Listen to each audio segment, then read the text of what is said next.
Muito bem, agora iniciando a nossa última aula, vamos para o nosso quiz. Já pega seu caderno, sua caneta e a gente vai anotar somente as respostas, ok? Vamos lá para a primeira pergunta? Questão? Cite pelo menos 2 princípios da responsabilidade. Cite pelo menos 2 princípios da responsabilidade. Questão 2. Sobre o segundo princípio da responsabilidade, marque somente o correto. Alternativa A. Não empurre a culpa para o diabo. Alternativa B. Procure compreender como seus erros têm afetado a vida de outras pessoas. Alternativa C. Você fica esgotado, não consegue crescer. Repetindo, alternativa A. Não empurre a culpa para o diabo. Alternativa B. Procure compreender como seus erros têm afetado a vida de outras pessoas. Alternativa C. Você fica esgotado, não consegue crescer. Nossa terceira questão. No sexto princípio da responsabilidade, quantas lições a Bíblia nos ensina sobre perdão? Repetindo, no sexto princípio da responsabilidade, quantas lições a Bíblia nos ensina sobre perdão? Alternativa A, 5. Alternativa B, 6. Alternativa C, 7. Repetindo, alternativa A, 5. Alternativa B, 6. E alternativa C, 7. E na nossa quarta questão, qual o objetivo de Deus tem inspirado homens para que escrevam a Bíblia? Alternativa 4.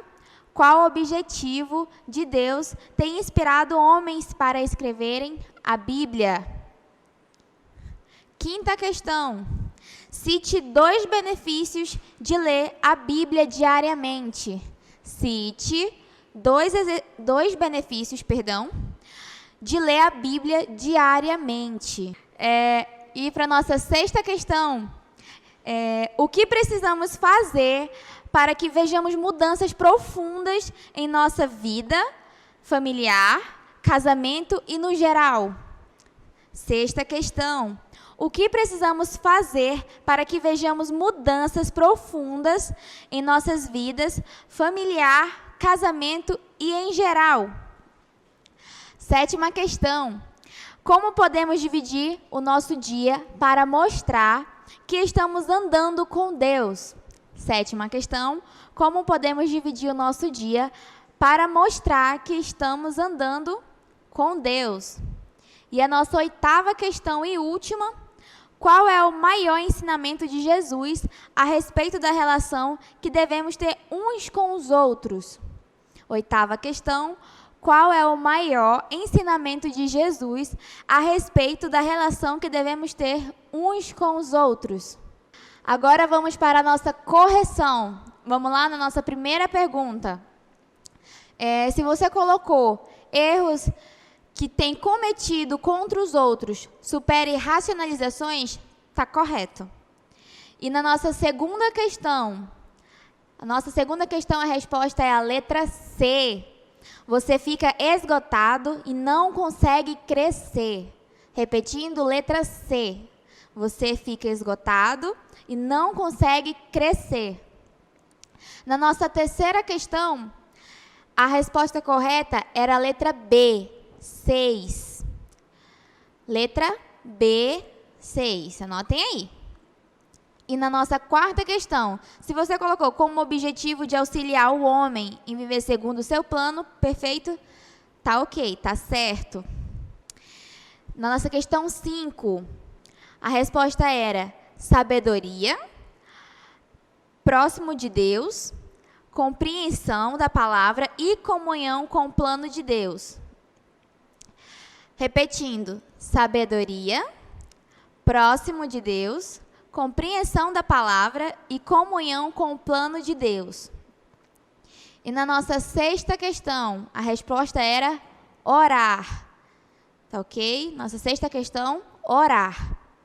E na nossa sétima questão, a resposta é lendo a Bíblia, orando, meditando, louvando e praticando boas obras.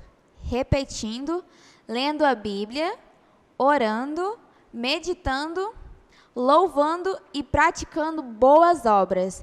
E na nossa última questão, a resposta era o amor. Amar uns aos outros. João 15, 12. Repetindo, o amor. Após anotarem as respostas direitinho, batem uma foto e mandem para o número do CENIB. Obrigada. E agora vamos dar início à nossa sexta aula. A gente ainda tem um princípio para falar para você hoje. É o princípio da coragem, né? Você precisa superar o medo das pessoas e aprender a tomar uma posição do lado do bem. Como assim medo das pessoas? Calma aí que a gente vai chegar lá, tá? A gente tem alguns pontos que a gente precisa superar. E o primeiro deles é estar disposto a se identificar com Jesus Cristo quando você for tentado a fazer concessões, a dar uma brechinha. Não, isso daí eu acho que não tem nada a ver, tá bom? Então, esse é o nosso primeiro ponto. Estar disposto a se identificar com Jesus quando for tentado a fazer concessões, tá? Isso acontece, né? Geralmente, quando a gente aceita Jesus, tá? E agir corretamente diante de circunstâncias que nos deixam, como eu posso dizer, que nos deixam tentados a fazer diferente, a fazer da forma que a gente estava acostumado a fazer antes de aceitar Jesus, vão ser mais comuns, tá legal? Então, a gente precisa começar a evitar mentir, omitir ou agir incorretamente, quando algumas pessoas chamam, vamos lá tomar aquela cervejinha, e aí você, né, agora aceitou Jesus, não vai, não vou não, né? Eu vou dizer para você como aconteceu comigo uma vez, vamos lá na pizzaria, eu já sabia que meus colegas de faculdade iam para a pizzaria tomar cerveja. E aí, eu não tive coragem de dizer não na primeira vez, ó. Eu fui com ele, cheguei lá, tomei uma Coca-Cola, mas adivinha, eu estava sentado na roda lá com eles. Entendeu? Isso vai acontecer e você precisa estar preparado para tomar uma atitude diferente da minha, de dizer, não, ó, dessa vez não vai dar para eu ir com vocês. Tá bom? Então vamos lá. Não existe uma fórmula para lidar com cada problema. Nós, como cristãos, vamos lidar com diversos tipos de problemas, cada um numa situação diferente, mas tem uma coisa que a gente precisa ter certeza.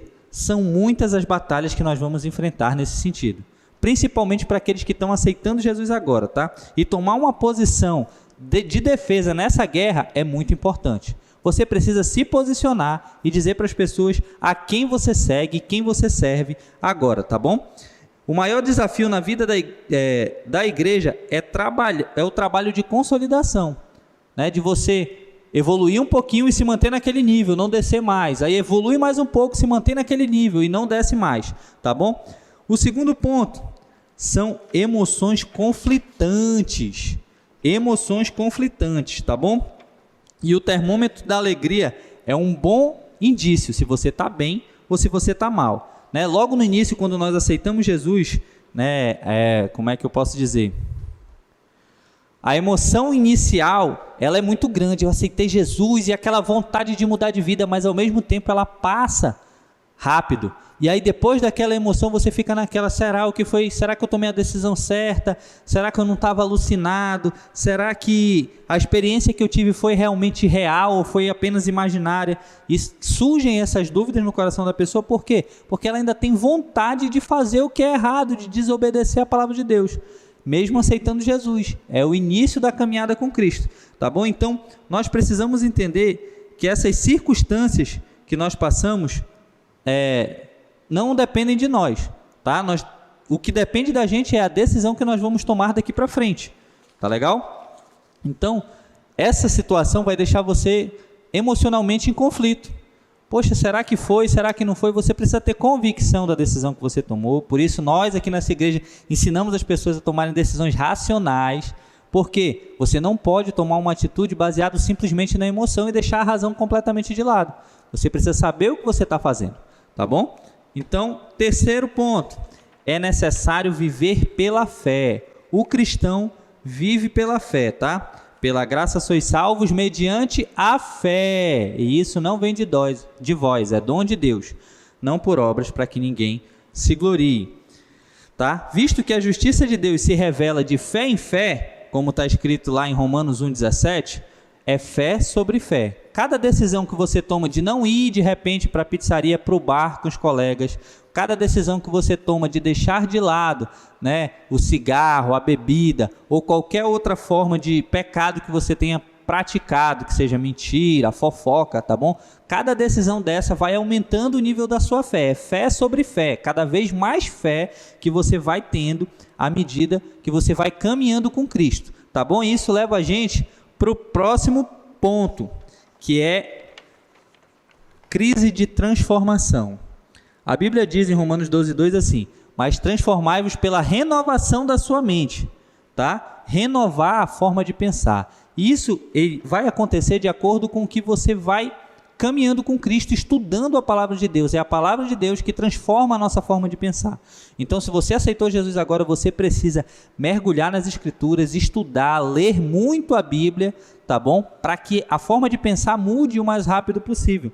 E isso daí vai fazer você viver isso, falar essa nova forma de pensar, transmitir para as pessoas a nova forma de pensar, tá? Vícios e hábitos que nem sempre desaparecem logo de início, ou pelo menos você tem mais dificuldade de se livrar, geram uma ansiedade em você, tá? Um cristão deseja corresponder à vontade de Deus, porque ele aceitou Jesus, o Espírito Santo está dentro dele, mas nós precisamos entender que nem todos reagem da mesma forma. Tem gente que aceita Jesus hoje, chega em casa, não bebe mais, não fuma mais, né? E se livra desses vícios na mesma hora. Tem outras pessoas que vão precisar ser acompanhadas pelos líderes de grupo de oração, que vão precisar ser acompanhadas por amigos cristãos que vão ajudar ela a se livrar dessa forma de pensar, dessa dependência que já é física, né? Química, de algumas substâncias, tá? E tem outras ainda que vão precisar de ajudas, que vão precisar se internar para se libertar desses vícios, tá? Como diz lá em 2 Coríntios 5,17, assim, se alguém está em Cristo, é nova criatura, as coisas antigas já passaram, eis que se fizeram novas, tá? Uma pessoa às vezes espera vencer isso rápido e nem sempre é assim que acontece. A gente precisa ter um acompanhamento em alguns casos, tá? A santificação, ela precisa ser desenvolvida. Filipenses 2, do 12 ao 16, explica isso. Mas para isso é preciso o quê? Coragem. Você precisa ter coragem e nunca pensar, não, deixa assim mesmo, eu não vou conseguir mesmo, desiste antes de pensar. Lembra que a gente falou na aula anterior? Você não quer bater o pênalti com medo de errar e aí já perdeu o pênalti, porque nem tentou. Você tem que continuar tentando. Não conseguiu da primeira, tenta a segunda. Não conseguiu da segunda, tenta a terceira. Sempre pedindo força de Deus e de pessoas mais espirituais que você para ajudar a vencer essa dificuldade que você tem. Tá bom? A gente precisa aprender a se desplugar, né? A se separar da velha vida, da forma antiga de viver. É tirar a tomada do mundo e ligar em Jesus Cristo, tá bom? Deus, ele não vai fazer vista grossa com a sua dificuldade. Às vezes nós imaginamos que Deus vai fazer vista grossa ou que simplesmente a gente não consegue, Deus vai aceitar a gente desse jeito. Não. Essa decisão precisa partir de você. Deus, ele está vendo que você está fazendo errado, ele está vendo que você continua ali saindo com um colega e tal. Não tem, eu parei de fumar, mas tomar uma cervejinha no bar com meus amigos é uma forma de evangelismo. Pare com isso. Isso é fazer concessão para o pecado. Isso é dar armas para Satanás e para os seus amigos apontar para você e descredibilizar a sua fé, tá bom? Então você precisa se desplugar do mundo e se conectar em Deus. Vamos lá agora no nosso segundo ponto. Reconheça que o segredo para ter amigos certos é a disposição de ter inimigos. Como assim, Gabriel? Nós como cristãos vamos ter inimigos. É isso que a palavra de Deus nos diz, tá? Porque nós nos posicionamos de acordo com a vontade de Deus, para fazer o bem, tá? Então, largar velhos amigos, não ir para certos lugares é uma decisão difícil, foi difícil para mim, porque eu tinha muitos amigos no mundão aí, e quando eu vim para a igreja eu tive essa dificuldade, tá? Considerar alguns lugares são inadequados para os santos, como eu falei lá, a roda lá na pizzaria com os amigos que estavam bebendo era inadequado para mim.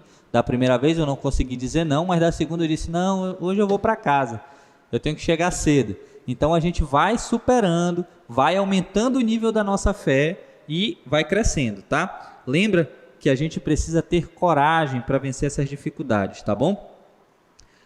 Para quem quer seguir Jesus, isso é sempre uma decisão difícil. Ninguém mentiu para você que a vida ia ser fácil, né? Que as pessoas iam, tu aceitou Jesus, tá bom então, que Deus te abençoe. Não, eles vão continuar tentando você, vão fazer chacota da sua cara. É o crentezinho, agora ele não bebe mais. Liga lá pro teu pastor, pergunta se ele vai deixar tu ir com a gente jogar bola. Então, a gente muitas vezes vira chacota, mas deixa eu lhe dizer uma coisa, Deus está vendo isso e Ele vai recompensar você por você ter sido firme na sua decisão e ter sido corajoso. A experiência tem mostrado que as pessoas que têm um temperamento mais forte, um gênio mais forte, como o povo diz aí, eles são decididos e quando eles tomam a decisão por Jesus é difícil eles retornarem. Mas pessoas que são mais maleáveis, né, que gostam de amizade e acabam cedendo, né, aos amigos, têm essa dificuldade. Então nós agora, como cristãos, como igreja, precisamos ajudar esses irmãos. Se a gente percebe que ele tem essa dificuldade, que ele dá muita importância para o que os amigos falam, a gente precisa colar nesse pessoal, precisa mostrar para eles, olha, aconselhar, porque a palavra de Deus nos diz que nós devemos aconselhar uns aos outros. Tá? Nós devemos nos ajudar uns aos outros a não tropeçar. Então, já cola nessa pessoa, chama lá para o grupo, conversa com ele durante a semana, e aí tal, tá passando por alguma dificuldade, estão te chamando para algum lugar, tenta entender qual é a dificuldade que a pessoa tem para ajudar. Tá? 2 Coríntios 4, o 17 e o 18 diz assim, pois nossos sofrimentos leves e momentâneos estão produzindo para nós uma glória eterna, que pesa mais do que qualquer um deles. Assim, fixamos os olhos não naquilo que se vê, mas no que não se vê, pois o que se vê é transitório, mas o que não se vê é eterno. Então, você precisa fixar os olhos no objetivo final, na eternidade com Jesus, num lugar onde só vai ter alegria, não vai ter choro, não vai ter dor, não vai ter nada disso, não vai ter injustiça e nem corrupção. Tá? Só de pensar que não vai ter corrupção para nós brasileiros já é uma alegria, né? Então, você precisa fixar os olhos nisso, tá ok? Agora a gente vai ler 1 Coríntios 15, 7, diz bem assim, portanto, acolhei-vos uns aos outros, como também Cristo nos acolheu para a glória de Deus. Acolher um ao outro não é só levar para casa se a pessoa não tiver onde dormir, não. Acolher um ao outro é ajudar essa pessoa nos primeiros passos com Jesus. Lembre que um dia alguém ajudou você, alguém levou você para a igreja, e aí a gente tem que lembrar do princípio da máscara de oxigênio no avião, né? Quando vão dar a instrução para aquelas pessoas que estão viajando, eles dizem bem assim, caso tenha alguma turbulência, vai cair máscara de oxigênio. Se você estiver acompanhado por uma criança, por alguém mais jovem que você, põe a máscara primeiro em você e depois na criança. Aí às vezes a gente pensa, por que não é melhor salvar logo a criança? Mas se você não conseguir se salvar, como é que você vai ajudar os outros? Então você precisa estar bem. Às vezes tomar uma decisão de se afastar daqueles amigos que nós amamos momentaneamente para nos fortalecer é melhor do que tentar botar a máscara nele e a gente acabar morrendo junto, tá bom? Que Deus abençoe. Muito bem, vamos para o nosso terceiro ponto do princípio da coragem.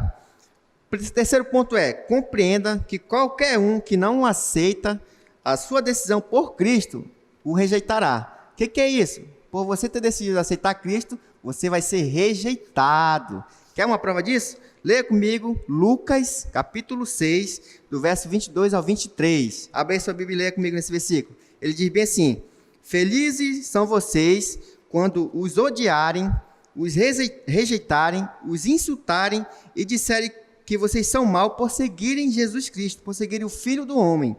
Fiquem felizes e muito alegres quando isso acontecer, pois haverá uma grande recompensa no céu guardada para vocês, pois os antepassados dessas pessoas fizeram a mesma coisa com os profetas. O que nós temos que aprender aqui, que nesse princípio de coragem, é que nós vamos ser perseguidos e vai existir uma exclusão social, por você ser de Cristo.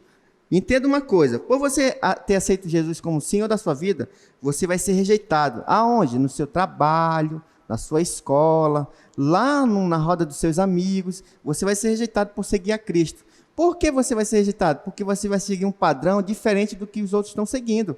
Você vai seguir o que Deus quer para a sua vida, o que Jesus manda na sua palavra. E essa rejeição é uma perseguição que o próprio Jesus sofreu.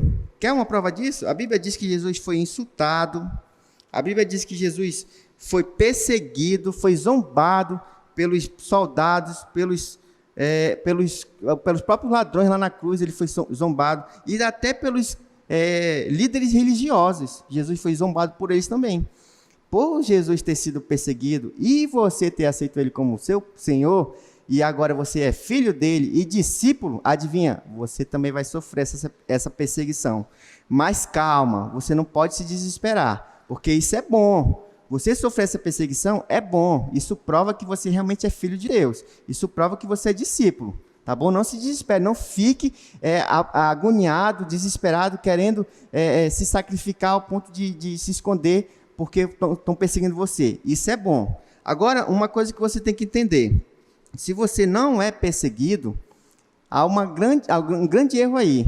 Por que há um grande erro? Deixa eu dar um exemplo. Se você é um jovem e é cristão, e segue Jesus, e lá na sua escola estão zombando de você, estão fazendo piada de você, porque você tomou a decisão de se manter puro e guardar o sexo só para o casamento, e fazem da sua cara uma piada e zombam de você toda hora, isso é bom para você, porque isso mostra que realmente você é de Jesus. Agora, se isso não acontece, você aceita isso, isso pode ser perigoso, isso pode mostrar que você está sendo permissível ao ponto de aceitar a zombaria e deixar com que isso leve você para qualquer lado. E não pode ser assim, tá bom? Outra coisa que você tem que entender, você que é adulto, você é um funcionário de uma empresa, e ali você é um cara honesto, faz tudo correto, segue a Bíblia, mas lá os seus outros amigos, os seus colegas de trabalho, não fazem aquilo que é ordenado pela empresa, tentam arrumar o jeitinho brasileiro, mas por você seguir Jesus, eles vão falar que você é o certinho, vão fazer piada de você, vão excluir você, vão deixar você de lado e não vão querer que você participe, talvez, das rodinhas. Isso é bom também, porque isso prova que você está seguindo Jesus. E essa perseguição é uma prova de que você está no caminho certo, ok? Outra coisa que você tem que entender também, se você permitir muito as aceitações do mundo, como assim? Se você deixar com que o mundo engane você, o mundo te contamine, o mundo enche a sua cabeça falando assim, não, isso é normal, você pode também entrar nessa rodinha de amizade, você também pode seguir esse caminho, cuidado, porque você pode estar dando brecha para usar máscaras na sua vida. E o que é isso? Você vai estar sendo duas caras. Por quê? Na igreja você vai estar sendo uma pessoa e fora você vai estar sendo outra. E não pode ser assim.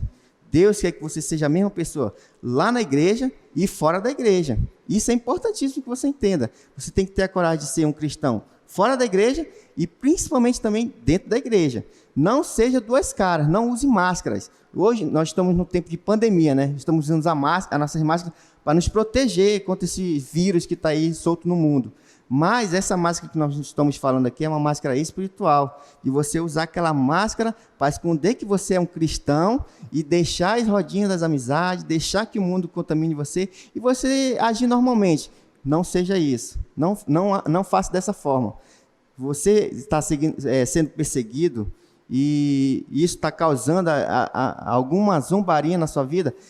Calme-se. A Bíblia diz que nós iremos passar por isso. Por ser discípulo, nós iremos sofrer essa perseguição. Eu vou ler um versículo aqui, se você está sendo duas caras, olha só o que pode acontecer. Esse versículo pode estar batendo com você agora. Em Atos, capítulo 19, a partir do verso 13 ao 16, diz bem assim, alguns dos judeus que andavam expulsando espíritos malignos, tentaram invocar o nome do Senhor Jesus sobre aquela pessoa que estava endemoniada, dizendo assim, em nome de Jesus, a quem Paulo prega, eu lhes ordeno que saia desse corpo. Os que estavam fazendo isso eram os filhos de Seva. Um dos chefes dos sacerdotes, dos judeus, disse isso um dia. O espírito maligno lhe respondeu então, Jesus, eu conheço, Paulo também eu sei quem é. Mas vocês, quem são? Olha só, o espírito maligno falou isso para aquele cara, para esse filho de serva. Olha o cuidado que nós temos que ter. Talvez você pode estar sendo um cristão dentro da igreja e fora você está sendo outra pessoa. As pessoas vão olhar para você e falar assim, eu sei quem é Jesus, mas você eu não sei quem é. Eu nunca vi Jesus na sua vida. Se isso está acontecendo, isso está errado. E você tem que mudar essa situação, ok? Outra coisa que você tem que entender também. Nós temos que ser reconhecidos como cristão verdadeiro, que segue a Bíblia, que transparece Jesus e que não vai deixar com que o mundo nos impulsione a seguir as modas que esse mundo nos oferece. Uma coisa que você tem que fazer com o princípio da coragem. Tire a máscara e mostre quem você é, porque é assim que Jesus vai brilhar na sua vida. Agora, se você está errado, tome a decisão de voltar para Jesus e praticar aquilo que é correto, viver o que a Bíblia manda, tá bom? Deus abençoe você. Agora nós vamos revisar todo o conteúdo passado nas nossas aulas. Vamos relembrar a nossa primeira aula, onde a gente viu o princípio do valor pessoal. Dentro dele, nós temos 3 evidências da autorrejeição. E a primeira delas, vocês lembram qual é? É muita atenção às vestes. É quando você se preocupa muito com a sua aparência exterior, não focando no interior, mas sim no que você apresenta para os outros, quando você se preocupa com o que você veste, com a forma com que você se apresenta para os outros. A nossa segunda evidência é a sensualidade. Sensualidade na forma de falar, na forma de se vestir, na forma de se portar com os outros, no que você externa. A nossa terceira evidência é a incapacidade de confiar em Deus. É quando você não consegue entregar nas mãos de Deus o seu futuro, por exemplo. Lembra a música que a gente canta na nossa igreja? Persevera, entrega para Deus, deixa Ele trabalhar. A nossa quarta evidência é a timidez excessiva. É quando você está tão retraído que você não consegue nem sequer se comunicar direito com o seu próximo. A nossa quinta evidência é a dificuldade em amar os outros. É quando você não consegue multiplicar o amor que Deus dá por você. A nossa sexta evidência é a autocrítica. É quando você exige muito de si mesmo em tudo que você faz. Você quer que saia tudo perfeito. A nossa sétima evidência é a comparação com os outros. É quando você quer sempre igualar a sua vida com a vida de outras pessoas. Sempre achar que o que você faz é melhor. A nossa oitava evidência é a amargura visível. É a infelicidade consigo mesmo. É a sua autorrejeição. A nossa nona evidência é o perfeccionismo. Ele é muito parecido com a autorrejeição, com a autocrítica, perdão. Só que nele, você é crítico tanto com o que você faz, quanto com o que os outros fazem. Você quer que seja tudo minuciosamente perfeito. A nossa décima evidência é a atitude de superioridade. É quando você se considera superior ao seu próximo. Você quer sempre que o que você faça seja melhor do que os outros. A nossa 11ª evidência são tentativas ridículas de encobrir os seus defeitos. É quando você literalmente varre aquele seu pecado de estimação para debaixo do tapete. A nossa 12ª evidência é a extravagância. É quando você é extremamente exagerado em tudo que você faz. Você quer que tudo que você faça seja visto, seja notado. E a nossa 13ª e última evidência são as máscaras. É quando você é uma pessoa de 2 caras, vamos dizer. Quando você é uma coisa na igreja e na sua casa você é outra. Tecnicamente, você é uma pessoa hipócrita. Agora nós vamos ver os 5 passos para a correção da autorrejeição. Nosso primeiro passo é o confessar. Confesse para Deus como você se sente. Abra o seu coração para Ele. Seja sincero. O nosso segundo passo é o perdão. Peça perdão de Deus por você não aceitar a forma como Ele lhe fez. Nosso terceiro passo é o agradecer. Agradeça a Deus pela forma com que Ele lhe fez. Seja grato por quem Ele fez você ser, como Ele te criou. Nosso quarto passo é o trabalhar. Use o corpo que Deus lhe deu para servi-lo. Comece e termine seus ministérios. E o nosso último passo é o ajudar. Ajude o seu próximo também a se perdoar e a perdoar a Deus. Com base no que você aprendeu na palavra de Deus, ajude o seu irmão também a melhorar. Agora nós vamos ver o segredo para uma vida bem-sucedida. Você sabe o que é ter uma vida bem-sucedida? É ser aprovado por Deus e ter um bom relacionamento com Ele. Não é você ter uma casa luxuosa, você fazer várias viagens no decorrer do ano, ter um celular do ano. Não. O segredo para ter uma vida bem-sucedida é você ser aprovado por Deus.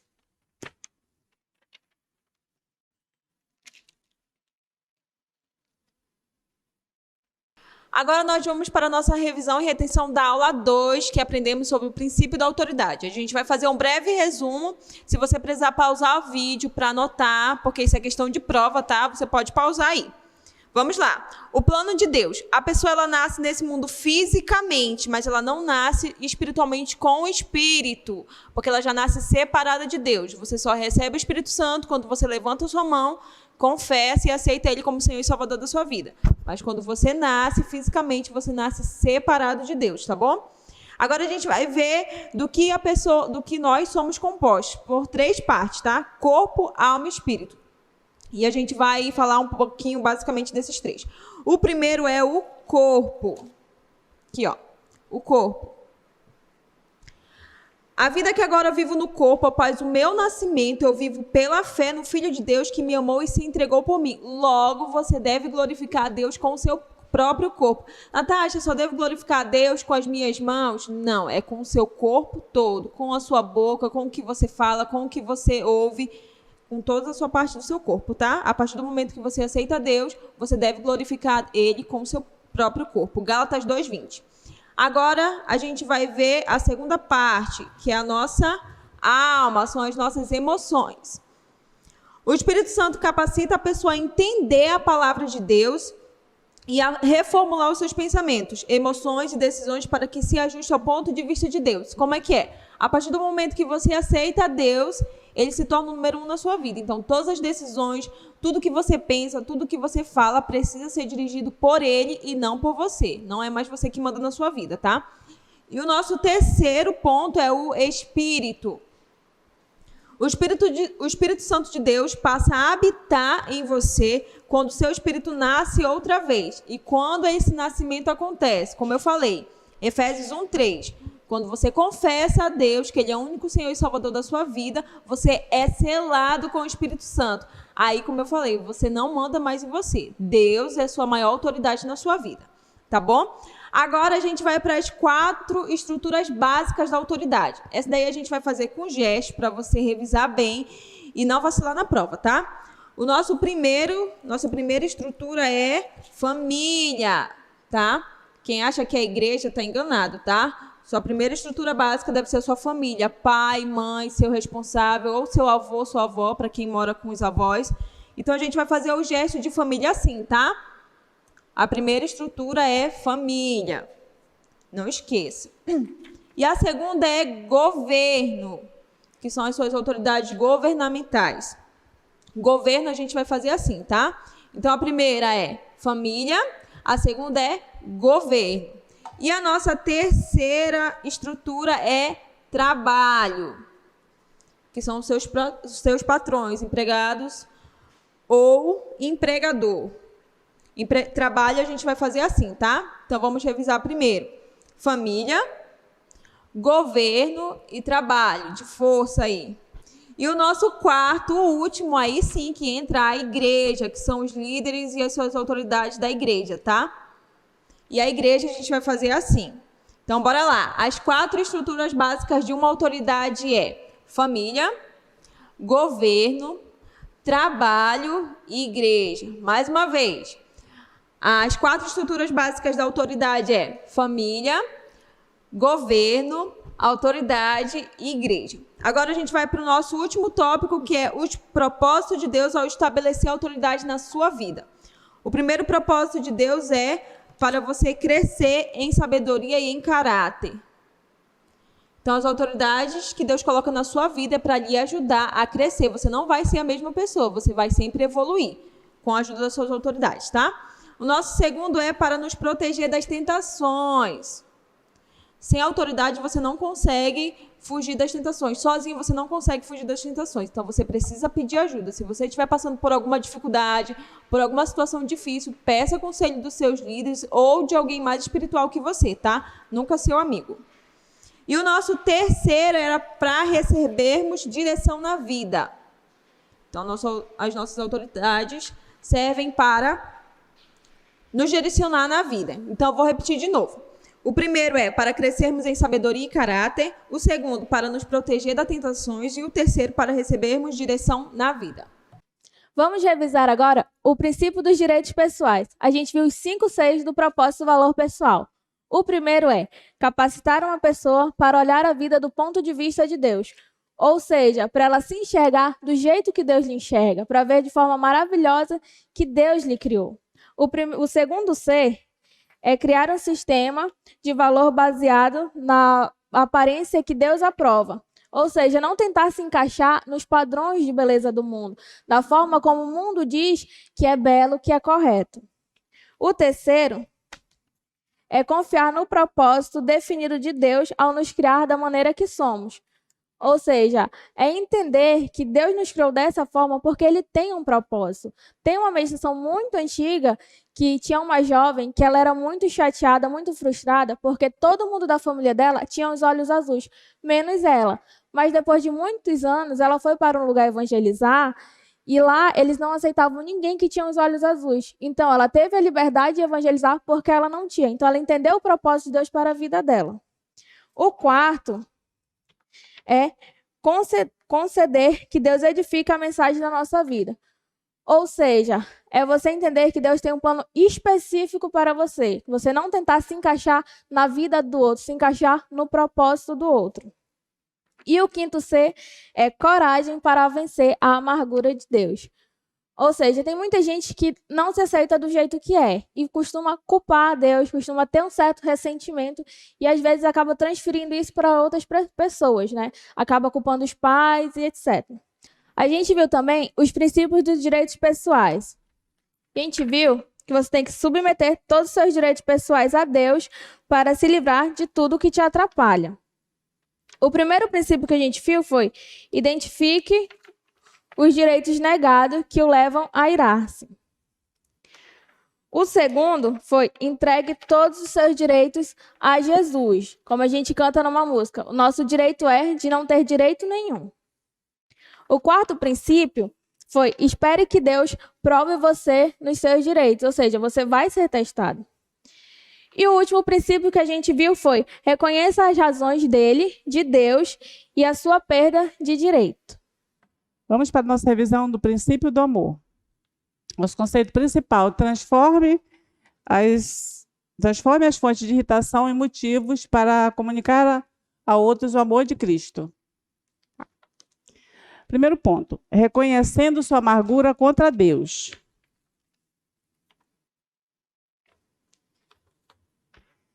Como eu faço isso? Tendo um relacionamento honesto e sincero com Deus. Expondo para Ele meus problemas. E não mentir, né? Porque a gente pode até mentir para a gente, mas para Deus é impossível, né? Segundo ponto. Relacionando as falhas das pessoas que o prejudicaram. Relacione as falhas das pessoas que o prejudicaram. Tá. Vamos lá. Eu tenho que expor para Deus, né? Falar que o meu irmão me prejudicou, é com ele que eu tenho que falar e expor meu problema. Ele vai nos ajudar e Deus vai nos ajudar a dar o próximo passo, que é o nosso terceiro ponto, que é perdoando inteiramente as falhas dele, né? Perdoando seu irmão, né? Não deixe que essa mágoa atrapalhe você. Você tem que superar e perdoar seu irmão. E use essa mágoa, o motivo para você falar do amor de Cristo para ele. Agora nós vamos revisar os 11 benefícios da pureza de consciência. A primeira é confiança em aproximar-se de Deus. Segundo, amor sincero. Terceiro, o poder para testemunhar. Você não vai ter medo de falar de Deus. Quarto, força e coragem. Quinto, orações respondidas. E às vezes orações são respondidas bem rápido. Sexto, ousadia. Sétimo, saúde. Oitavo, purificação. Nono, maturidade quanto à disciplina. Não precisamos ser julgados, porque nós mesmos temos a disciplina de analisar a nossa consciência. Décimo, permanência na fé. Nada pode nos abalar. E 11, boas decisões, sensatez e equilíbrio. Agora também vamos falar sobre as áreas que são afetadas por não termos uma consciência limpa. A primeira área é Deus. Eu vou anotar aqui.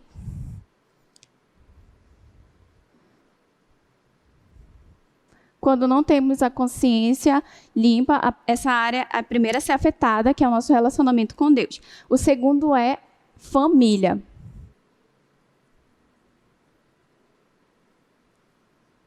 Com os nossos familiares, o relacionamento não é tão bom. Terceiro são empregadores no nosso trabalho. Também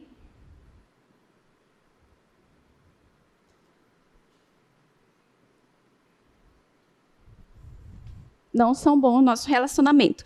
Quinto são os amigos.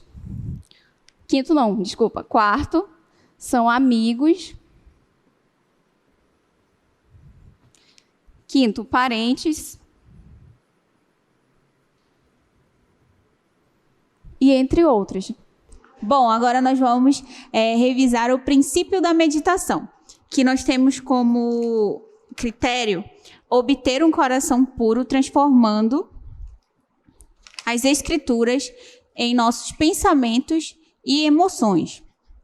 Com isso, nós temos 3 pontos. O primeiro ponto é separar versículos chaves que tenham base com suas necessidades pessoais. O segundo ponto é separar tempo de qualidade para decorar bem as passagens bíblicas. Agora nós vamos para os 6 benefícios de separar os versículos bíblicos e decorá-los bem. O primeiro é que você vai conseguir resistir às tentações do diabo. Então, repita aí. Resistir às tentações do diabo é o primeiro benefício. O segundo é, você vai estar sempre pronto para resistir aos falsos ensinamentos. Anota aí no seu caderno. Isso é muito importante, hein? Você não vai pecar contra Deus. É o terceiro benefício. O quarto benefício é que se você tiver a palavra de Deus em mente, é uma ferramenta crucial para o evangelismo. O quinto benefício é que você demonstra que você ama a Deus quando você tem a palavra dele em mente. E o sexto benefício, e muito importante, para você dar aconselhamentos. Você vai ter os versículos em mente, vai saber dar os aconselhamentos certos para as pessoas. O nosso terceiro ponto é: direcione para você mesma. Você tem que ter os versículos em mente para que você possa saber quais são as suas necessidades e, com isso, você está sempre conectado com Deus. Então, direcione sempre os versículos para as suas necessidades. Agora, a gente vai revisar o que nós aprendemos na nossa 5ª aula, que é o princípio da responsabilidade. O conceito de princípio da responsabilidade é: cultive a capacidade de transparência, obtendo e mantendo uma consciência limpa para com Deus e os outros. O que é isso? É você estar com a sua consciência tranquila, limpa, de que você não tem feito nada de errado diante de Deus e das pessoas. Nós tivemos 7 tópicos, mas nós vamos revisar apenas 3 agora, tá bom? Qual é o primeiro? O primeiro é: faça uma relação dos erros que você tem cometido contra os outros, na sua ordem de prioridade ou na sua ordem de importância. O que é isso? Você vai fazer uma lista, você vai pegar um papel e você vai escrever aqueles erros que você tem cometido. Gente, isso é bem difícil. Por quê? Porque a gente se acha muito humilde, muito santo, muito dono da verdade, cheio do conhecimento. Então, a gente não quer o quê? Assumir, né, esses nossos erros. No começo pode ser bem difícil, mas apenas você reconhecendo esses seus erros e tendo a boa vontade já é um bom primeiro passo, tá bom?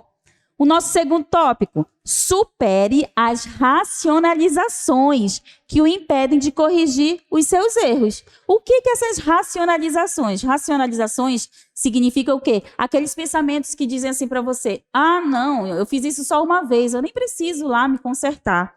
Ah, não, eu sou assim mesmo, para que eu preciso me ajeitar? Eu nasci assim, eu sou assim. Então, corrija essas racionalizações. O nosso terceiro tópico é, peça perdão a todos com quem você errou. Esse processo de santificação, que é o pedir perdão a todos, ele é muito difícil, mas ele é primordial para reparar os nossos erros. Lembre-se, peça primeiro perdão de Deus, depois peça perdão da pessoa que você ofendeu e depois se perdoe. Por quê? Porque você vai estar livre dessa culpa. Entendeu? Você vai achar que a pessoa, mas ele não me perdoou. Não importa se a pessoa não perdoou. O importante é que a sua consciência é diante de Deus. Tá bom? Agora a gente vai revisar os 6 benefícios do perdão. Qual é a primeira lição dos 6 benefícios do perdão? Deus perdoa. Deus perdoa quando você pede perdão dos seus pecados e aceita Jesus como Senhor da sua vida. Todo o seu pecado foi apagado. Então, Deus perdoa. Segunda lição. Perdão traz libertação. Não há nada melhor do que você se sentir em paz, perdoado, livre de toda a culpa. O perdão de Deus livra você da condenação. Terceira lição. Quem ama, perdoa. Você perdoa porque você tem a consciência que o amor, ele é incondicional. Perdoar não é aceitar que a pessoa lhe faça mal. Perdoar é resolver a situação sem guardar rancor. Quarta lição. O perdoado ama. Como assim? Porque se eu sou perdoado, isso gera em mim gratidão. Só o fato de eu entender que eu sou perdoado sem merecer, isso vai gerar ainda mais gratidão e mais amor. Quinta lição. Perdão não tem limites. Mas é 70 vezes 7. Não existe isso. Já pensou se você vai contar 70 vezes 7? Na metade do caminho você já se perdeu. Ou seja, para Deus essa conta não existe. E nosso sexto e último benefício do perdão. Perdão gera mais perdão. Se você realmente entende o perdão de Deus, você vai perdoar as outras pessoas. Falta de perdão é falta de compreensão do amor de Deus. Vamos revisar agora o princípio do discernimento, tá? Já pega sua caneta, anote aí o conceito desse princípio.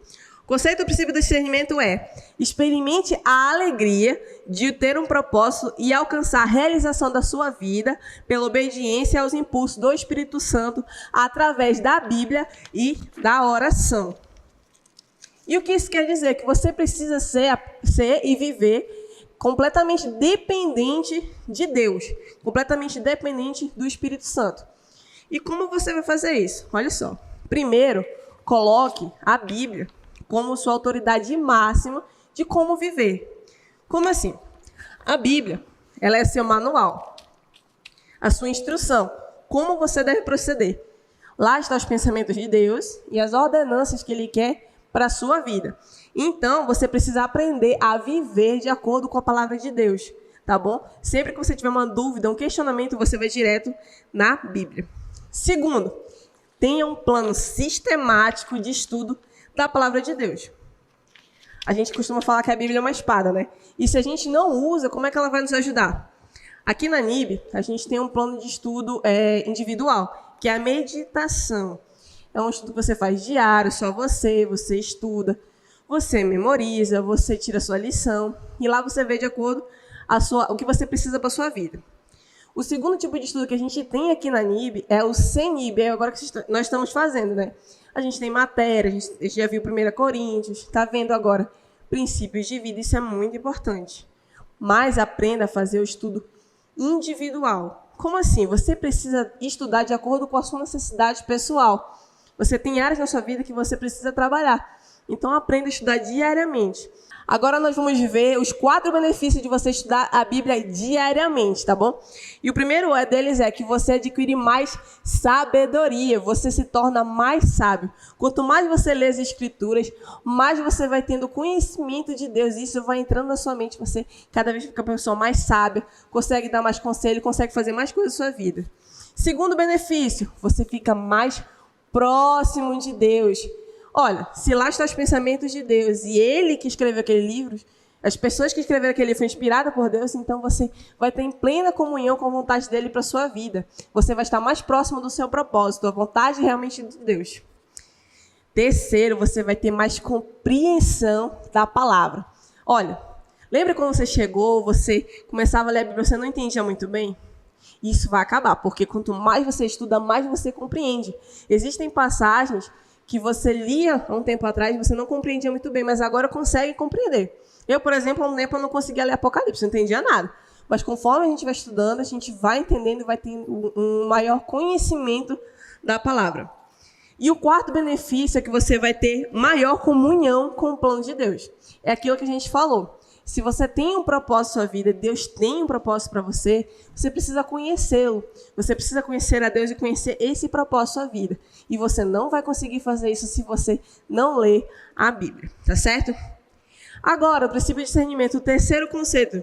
Experimente o valor da oração e do jejum como um meio de aumentar a sua sensibilidade no Espírito Santo.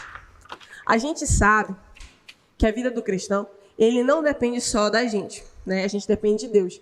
E Deus, ele te dá de acordo com o que você pede a Ele. Então, assim, você deve ter uma vida de oração muito forte. Você precisa saber, você precisa ter horários para você orar, pedidos a apresentar a Deus. Tudo bem? E a gente falou também de jejum. Olha só. Existem certas coisas na vida, certas aflições, que Jesus mesmo falava. Nem só de oração vai se resolver. Ou seja, você precisa aliar a oração ao jejum, que é um certo sacrifício, é um certo enfraquecimento da carne que você precisa fazer para fortalecimento do espírito. Tá bom? Jesus fazia isso, Elias fazia isso, Moisés fez isso, tá bom? Tem certas situações na sua vida que nem só com oração vai resolver. É oração mais o jejum. Eu espero que você tenha aprendido mais sobre o princípio do discernimento. E continuando com a nossa revisão, você já revisou desde a primeira aula. Hoje nós vamos revisar agora a nossa última aula, a aula de hoje. Então você vai ver agora o princípio da coragem, tá bom? Tá bem fresquinho na sua mente. E nós falamos o seguinte, o princípio da coragem está em superar o medo das pessoas, aprendendo a tomar posição ao lado do bem. Nesse tópico, nós vimos 3 pontos que nós vamos colocar agora para relembrar e você fixar aí na sua mente para daqui a pouco a prova. Esteja disposto, o primeiro tópico, esteja disposto a se identificar com Jesus Cristo quando for tentado a fazer concessões. O que significa isso? Sempre que você for agir, você deve agir de forma correta, de forma certa. Haja corretamente diante das circunstâncias. Não omita, não invente, não minta, não fique floreando a situação, não faça concessões, pequenas regras e exceções suas para você ser tentado a pecar. O nosso segundo tópico de hoje é: reconheça que o segredo para ter amigos certos é a disposição de você ter inimigos. Ou seja, nessa vida você vai ter inimigos. O cristão, ele sempre vai ter pessoas do lado oposto. Existe um versículo lá em Tiago, que é o Tiago 4,4, que diz: se você quer ser amigo do mundo, você se torna inimigo de Deus. Isso significa que as pessoas elas vão lhe pressionar a você voltar para aquela sua velha vida, aquela velha vida de pecado. Quando você tem, a experiência nos conta que quando você tem um temperamento mais forte, você tem mais barreiras e mais posição para se afastar dessas tentações. Mas aquelas pessoas que são mais vulneráveis, mais fáceis de lidar, elas tendem a cair com mais facilidade no pecado. Então, fique firme, lembre-se sempre, você vai ter inimigo e isso não é errado. O cristão, ele tem que ter inimigos, mas você precisa se posicionar. Se essas pessoas que estão tentando lhe carregar para a sua velha vida estiverem ao seu redor, e se for necessário, corte, se afaste dessas pessoas, certo? O terceiro ponto do princípio da coragem é: reconheça que qualquer um que não me aceita na minha decisão por Cristo, esse vai me rejeitar. Então, se você está sendo excluído da sua rodada de amigos, da sua rodada de conversa, no seu trabalho, lembre-se, nós não estamos nesse mundo para agradar as pessoas. Nós vamos ser diferentes. Então, fique feliz por isso. Você está sendo um cristão verdadeiro. Fique sempre alerta e vigie. Não seja um cristão de duas caras. Não fique tentando agir e agradar a Deus somente dentro da igreja. Seja você mesmo em todos os lugares. Acredite que Deus está vendo tudo o que você faz. E se você esconde algo dos seus líderes ou dos seus pastores, a qualquer hora isso vem à tona. Agora acabou a nossa revisão. Tudo se acalme. Chegou o momento da nossa prova. Tudo bem? Eu preciso que você preste bem atenção nas instruções da nossa prova. Primeiramente, ela vai ser online. O que vai estar aqui? O formulário vai estar na descrição do vídeo e nós vamos mandar para vocês o formulário da prova. Vai ser parecido naquele esquema que nós fizemos na feira de ministérios. Você vai abrir uma página, vai preencher com o seu nome e os seus dados. Depois você vai pular a página e você vai responder questão por questão. Existem questões de múltipla escolha que você vai precisar somente marcar e existem questões com respostas curtas. Respostas curtas, de no máximo uma frase, tudo bem? Você não precisa escrever um textão. Qualquer dúvida relacionada à prova, você pode estar mandando no número do CENIB Criativo, tudo bem? Não fique com dúvida, não termine seu formulário se você ficou com dúvida, responda com calma, tudo bem? O link da prova ficará disponível até sexta-feira dessa semana. Atenção, até sexta-feira. Se você não puder fazer, por qualquer que seja o motivo, justifique antecipadamente também o número do nosso CENIB Criativo. Seja por falta de internet, por falta de tempo, mas tem que ser um motivo plausível, tudo bem? Quando que vai ser a nossa prova presencial para as pessoas que justificaram para o número do CENIB Criativo? Vai ser dia 18, às 17 horas, na sala 3. Olha, gente, mas atenção, somente para as pessoas que justificaram. Mas se fosse vocês, eu dava preferência para fazer ela online, tudo bem? A gente vai estar dando esses dois suportes, tudo bem? Mas qualquer dúvida, de novo, mande para o número do CENIB Criativo. E essa foi a nossa matéria, Princípio de Vidas. Na próxima semana, talvez no dia 25, estaremos voltando com uma nova matéria. Estude, faça a prova com calma e muito obrigada.